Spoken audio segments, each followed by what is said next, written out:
ನಿನ್ನೆ ಪ್ರದೇಶ ಕಾಂಗ್ರೆಸ್ ಅಧ್ಯಕ್ಷರ ಜವಾಬ್ದಾರಿ ಸ್ವೀಕಾರ ಸಮಾರಂಭದಲ್ಲಿ ಭಾರತೀಯ ಜನತಾ ಪಾರ್ಟಿಯ ಮೇಲೆ ಹಲವು ರೀತಿಯ ಆಪಾದನೆಗಳನ್ನು ಕಾಂಗ್ರೆಸ್ ಮುಖಂಡರುಗಳು ಮಾನ್ಯ ಶ್ರೀ ಮಲ್ಲಿಕಾರ್ಜುನ್ ಖರ್ಗೆ ಅವರು, ಮಾನ್ಯ ಶ್ರೀ ಮಾಜಿ ಮುಖ್ಯಮಂತ್ರಿ ಸಿದ್ದರಾಮಯ್ಯನವರು ಹಾಗೂ ನೂತನ ಅಧ್ಯಕ್ಷರಾದಂಥ BK ಹರಿಪ್ರಸಾದ್ ಅವರು ಮಾಡಿದ್ದಾರೆ. ಅವರ ಆಪಾದನೆ ಬಿಜೆಪಿ ಸಂವಿಧಾನ ವಿರೋಧಿ ಅಂತ ಹೇಳಿದ್ದಾರೆ. ಯಾರು ಸಂವಿಧಾನ ವಿರೋಧಿ?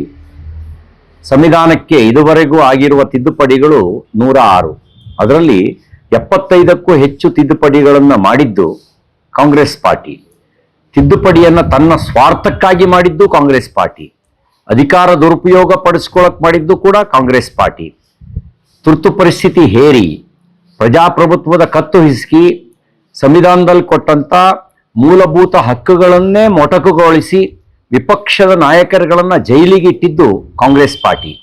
ಪ್ರಜಾಪ್ರಭುತ್ವ ವಿರೋಧಿಗಳೂ ಕಾಂಗ್ರೆಸ್ಸಿಗರೇ, ಸಂವಿಧಾನ ವಿರೋಧಿಗಳೂ ಕಾಂಗ್ರೆಸ್ಸಿಗರೇ. ತುರ್ತು ಪರಿಸ್ಥಿತಿಯ ಸಂದರ್ಭದಲ್ಲಿ ಯಾವುದೇ ಚರ್ಚೆಯನ್ನು ಮಾಡದೆ ಸಂವಿಧಾನದ ಒಳಗೆ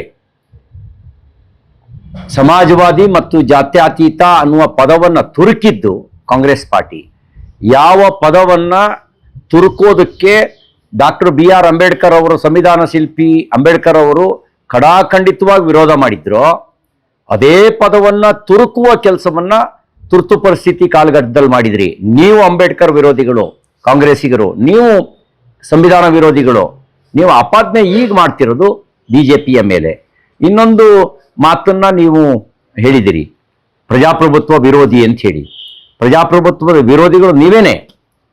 ಈ ಪ್ರಜಾಪ್ರಭುತ್ವ ವ್ಯವಸ್ಥೆ ಒಳಗೆ ಜನರ ನಡುವಿಂದ ನಾಯಕತ್ವ ಬರಬೇಕು.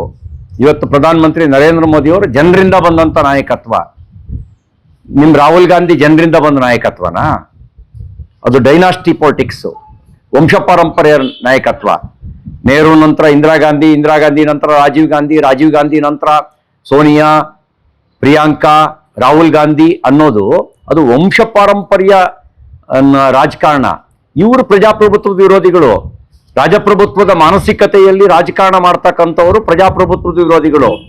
ನೈಜ ಪ್ರಜಾಪ್ರಭುತ್ವದ ಲಕ್ಷಣವೇ ಜನರ ನಡುವೆ ಜನರ ಬದುಕನ್ನ ಆಧರಿಸಿ ಜನಪರ ಹೋರಾಟ ಮಾಡಿ, ಜನಪರ ಕಾರ್ಯ ಮಾಡಿ ರಾಜಕಾರಣ ಮಾಡ್ತಕ್ಕಂಥ ರಾಜಕಾರಣ ಇದೆಯಲ್ಲ, ಅದು ಪ್ರಜಾಪ್ರಭುತ್ವದ ನೈಜ ಆಶಯವನ್ನು ಬಿಂಬಿಸುತ್ತೆ. ವಂಶಪಾರಂಪರ್ಯವಾಗಿ ಬರ್ತಕ್ಕಂಥ ಅದರಿಂದ ಮಾಡ್ತಕ್ಕಂಥ ರಾಜಕಾರಣ ಪ್ರಜಾಪ್ರಭುತ್ವ ವಿರೋಧಿಯಾಗಿರ್ತಕ್ಕಂಥ ರಾಜಕಾರಣ. ಇನ್ನ ಒಂದು ಮಾತನ್ನು ಹೇಳಿದಿರಿ, ಹಿಂದೂ ಸಂವಿಧಾನದ ಮೊದಲ ಪುಟದಲ್ಲೇ ಶ್ರೀರಾಮನ್ ಚಿತ್ರ ಇದೆ ರೀ, ಶ್ರೀಕೃಷ್ಣನ್ ಚಿತ್ರ ಇದೆ, ಬುದ್ಧನ ಚಿತ್ರ ಇದೆ. ಇದೆಲ್ಲ ಏನಂತ ತೋರಿಸುತ್ತೆ? ಭಾರತನ ನೀವು ಈ ಶರಿಯಾ ಮೂಲಕ ನೋಡ್ಲಿಕ್ಕೆ ಬರುತ್ತಾ?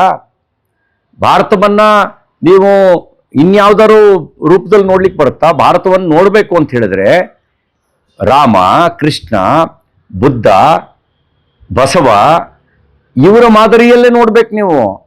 ಇವರೆಲ್ಲರ ದರ್ಶನಗಳಲ್ಲೇನೆ ಅದರಲ್ಲಿ ಸರ್ವಪಂಥ ಸಮಭಾವ ಇದೆ. ಭಾರತೀಯ ಚಿಂತನೆಗಳಲ್ಲೇ ಸರ್ವಪಂಥ ಸಮಭಾವ ಇದೆ. ಇದನ್ನೇ ಹಿಂದುತ್ವ ಅಂತ supreme court way of life ಅಂತ ಹೇಳಿದೆ. ಹಿಂದುತ್ವ ಇಲ್ಲದೆ ಇದ್ರೆ ಭಾರತ ಯಾವತ್ತೂ ಭಾರತವಾಗಿ ಉಳಿಯಕ್ಕೆ ಸಾಧ್ಯ ಇಲ್ಲ. ಅದು ಅಫ್ಘಾನಿಸ್ತಾನ ತರನೋ, ಪಾಕಿಸ್ತಾನದ ತರನೋ, ಬಾಂಗ್ಲಾದೇಶದ ತರನೋ ಪರಾವರ್ತನೆ ಆಗ್ಬಿಡುತ್ತೆ. ಆ ಪರಿವರ್ತನೆ ಆಗಬಾರದು ಅನ್ನೋದೇ ನಮ್ಮ ಆಶಯ. ಅದಕ್ಕಾಗಿ ನಾವು ಅಭಿವೃದ್ಧಿಯ ಜೊತೆಗೆ ಬಡವರ ಕಲ್ಯಾಣದ ಜೊತೆಗೆ ಭಾರತವಾಗಿ ಉಳಿಬೇಕು ಅನ್ನೋ ಕಾರಣಕ್ಕೆ ಭಾರತೀಯ ಜನತಾ ಪಾರ್ಟಿ, ರಾಷ್ಟ್ರೀಯ ಸ್ವಯಂ ಸೇವಕ ಸಂಘ ಸಾರ್ವಜನಿಕರ ನಡುವೆ, ಜನರ ನಡುವೆ ಕೆಲಸ ಮಾಡ್ತಾ ಇದೆ. ನಿಮ್ಮ ಉದ್ದೇಶ ಏನು? ನಿಮ್ಮ ಉದ್ದೇಶ ಈ ಭಾರತವನ್ನ ಏನ್ ಮಾಡಬೇಕು ಅಂತ ಹೊರಟಿದ್ದೀರಿ? ಶರಿಯಾ ಕ್ಯಾಪಿಟಲ್ ಮಾಡಬೇಕು ಅಂತ ಹೊರಟಿದ್ದೀರಾ? ಈ ನಿಮ್ಮ ಮಾನಸಿಕತೆ, ಈ ಒಂದು ಮಾನಸಿಕತೆಯ ಕಾರಣಕ್ಕೇನೆ ನೀವು ಅಧಿಕಾರದಲ್ಲಿದ್ದ ರಾಜ್ಯಗಳಲ್ಲೆಲ್ಲ ಅಧಿಕಾರ ಕಳ್ಕೊಳ್ತಾ ಬಂದ್ರಿ.